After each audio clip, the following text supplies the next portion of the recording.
It's Tuesday, and the teams have been named. Welcome along, everyone, for the first Teams Day as we gear up to this game against the Penrith Panthers in the finals. We're going large. We've got the lads in here, myself, Joel Cronin, Moneta Sauce, Isaac Sauce, and Daniel Whatakura. And let's not even waste much time. Let's just get straight into it because our Warriors side to take on the Panthers has been named, and some would say this could well be the strongest lineup we've had all season. Let's have a look and run through it, shall we? Here we go. Fullback, we've got Chance Nickel Klukstar, looking good. Number 2 is Dylan Martinez Lesniak. Is it a pro? Rocco Berry, number 3. All right, Rocco. There we go. Rocco. Number 4, Adam Pompey. That you heard about me. Shut up to the haters. Motherfucker POP. Fuck the haters. Number 5, Machado Oniga Montoya. Angelo Toya. Into the house, we've got number 6, Temare Martin. Oh, baby. He's so scandalous, eh? He's scandalous. Number 7, SJ, the man. Man, the hub. Up front, we got our man AFB. AFB. Come down. I'm a dancer. Wade Egan, number 9, Prestige. Yes. The Prestige. Good to chat about him shortly. Mitchell Barnett, he's in there. Barnett on steroids. Barnett on steroids. Moneta's man crush, Jackson Ford, number 11. Sorry, Miss Jackson. Number 12 is Marata Nukore. Oh, the slap. And number 13, the captain, Paul Harris. The mummy returns. There we go. All taped up. Onto the bench, got Dylan Walker, number 14. Man, Glutes of Doom. backing him up. The Baldy Bros, Jazz Tavanga, number 15. Junkyard looking forward to dog. seeing him back. Number 16, dog. we got Bailey Sizzle. Bailey Sizzle. Be Number like 16. old man. And number 17 is, of course, one of the greatest mullets in the whole game. That is old clean up Curran now. Lads, what strikes you first? Isaac, what's the first thing you think of when you look at that lineup? It's probably our best team we've played all season. You know, this is the full strength side. I mean, there's debate around Tamari Martin and Luke Metcalf, but I think either way, it's the strongest team we've got. So exciting stuff. Yeah, good. Buddha, are you? I know you'll be excited to see Jazzy back, especially. I am. I did say the boys just before, though. I want them to make sure that he's 100%. Because I guess in a game like this against a team like the Panthers, you can't afford to carry something like that, like a hammy, as well. So I'm sure they'll do their due diligence. So watch the space. But yeah, love seeing Jazz back. And I was super excited for the team. Great team. But then my mind got trapped in the forward rotation. Do. How the fuck is that going to work? But it will work. They'll find a way to make it work. But it's a good problem to have. So many good players, so many good minutes. Yeah, that's a good point, actually, about the Jazz situation, because we have been really, very conservative with bringing guys back and trying not to do it too early, unlike Warriors teams of the past. So in the extra reserves, 18 is Freddie Lussick, 20 Tane Tuopiki, Bunty Afors in there, Tom Ale, Ed Kossi as well.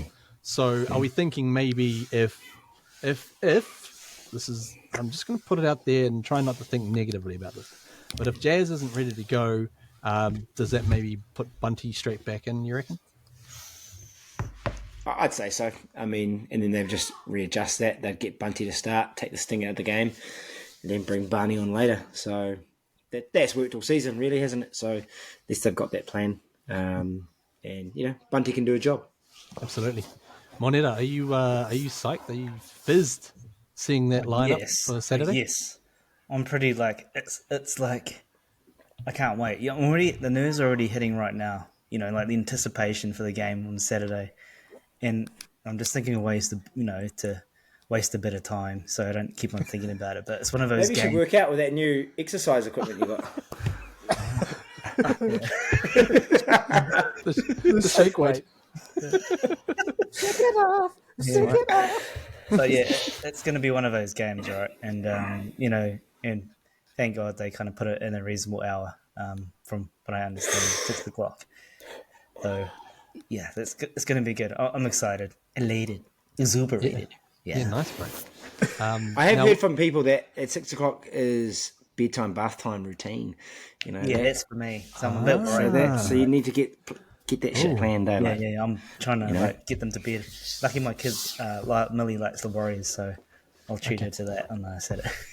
So the plan's not in complete disarray then. That's good. No. I also hear that the Warriors are going to be taking a private jet across for this game. Oh man, I was like, Sunday. That's right. It's getting into that kind of territory. Yeah, I was like, wow, that's a cool one. That's maybe a bit of a nod to the future and where things may be headed, perhaps for the whole. I think they funded it by the pre-sale fan ticket you could buy. So you buy a $49 finals ticket and just get a code so that when it's released, you can then buy a ticket as well. So maybe that's just funded the plane. I don't care. If they get them there a day earlier, gets them back, sweet as. They would have got a lot of revenue anyways from the way they've been playing and the tickets. And compared to the tickets they sold last year, they would have got quadruple. So I'm sure they would have had enough funding. Yeah, I think fans wouldn't have cared paying the extra $49 to book a spot for their finals tickets, knowing that it paid for the private jet. They'd be like, fuck it. Yeah, money well spent. 100%. Oh, yeah. They've done well. Yeah. Now, Moneta, we're going to keep it with you, bro, because we're going to look at the key matchups.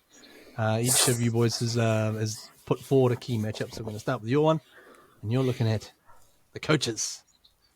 So you've got Ivan Cleary against Andrew Webster. The thing is, they're so similar in the way they do things. They're both calm and quite collective in terms of their approach. I almost refer to them as like Obi-Wan and Luke Skywalker. Kind of that like Master and Jedi kind of comparison. So it'll be interesting to see who wins this matchup on the weekend. But there's a lot of similarities, and I can't wait to see what happens. Yeah, Webby just better, make sure he goes into the right changing room at the start of the game.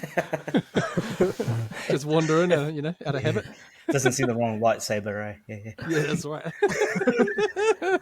Whoa, Jason Harris. So we've got your pick for your key matchup, Isaac, and you've gone for the back five. Oh, yeah. I mean, that Penrith Panthers back five has just got strike all the way through 1 to 5.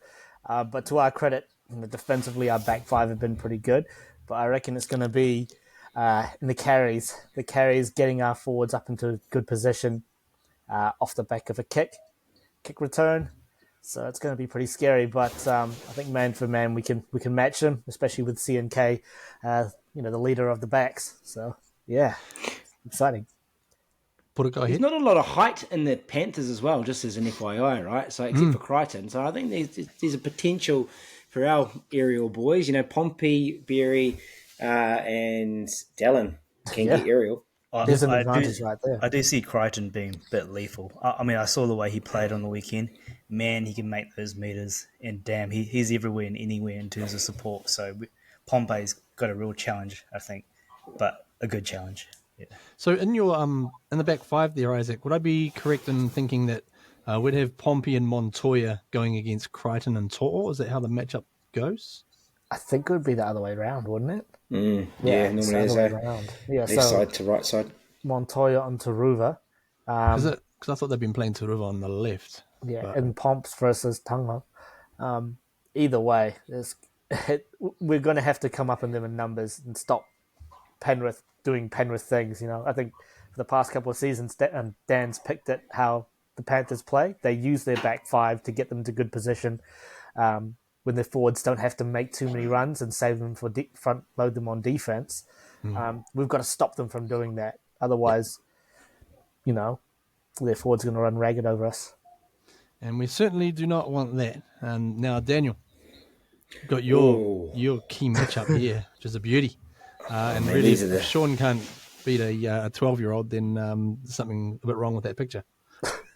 Yeah, you probably stepped him heaps at training back in the day, when Nathan was running the balls. But hey, look, this is a classic kind of master versus apprentice. Do we call Cleary the apprentice? mean, he's proven, right? He is, touted as the best player in the game. He still has a question mark.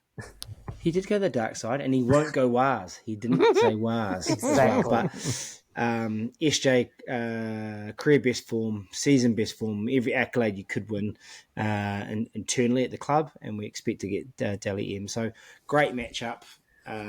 Nathan idolised Sean growing up as well. Nathan's got some work to do. He's obviously a great game manager, a great halfback, one of the best, but I think there's a couple of unticked boxes. Yes, continuing to dominate in NRL, but he knows deep down that he hasn't dominated in Origin. So I know this is not Origin, but he needs to stand up. And is he known as the big game player? I don't know. Cameron Munster is. Sean Johnson can be. Nathan Cleary. So hey, look, that's a win to SJ here, I reckon, this weekend. Well, I like that. I like the sound of that. Also like the look of Nathan wearing Warriors gear as well. But I've gone for the hookers, the dummy halves. I've gone for Mitch Kenny against Egan because I think we've got a real potential to have a real advantage there. So in terms of across the park, it's going to be pretty tough man for man. But I think that in terms of the number 9 jersey, we could have a real edge. But that's just me. Go ahead. Can I just make a special mention to forward packs, the front rowers? I just saw Fisher Harris and Leota versus Barnett and AFB as a kind of a throwback to WWF with Demolition.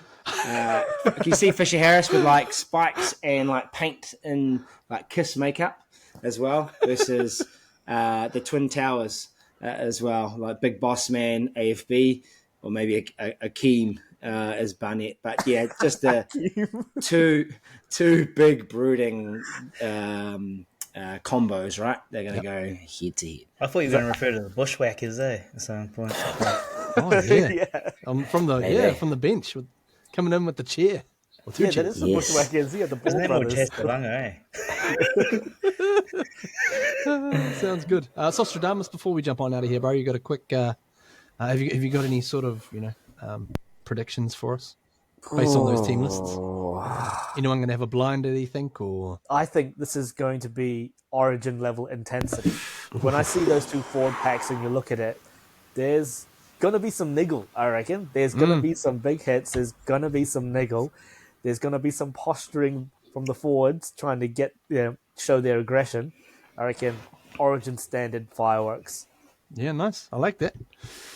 Ooh, yeah, I can see that being a little bit edgy out there. But thanks very much for tuning in. This has been TEAMSDAY, the first one ever as we build up to the game against the Panthers. Thank you to the Samoan metalhead from Ciala who gave us some good feedback actually on our Rad Monday. He said it was rad. So thanks very much. My name is Jared Cronin on behalf of Moneta Sauce, Isaac Sauce, and Daniel Whatakura. We'll see you tomorrow as we count down to this massive game right here on Origins. Peace.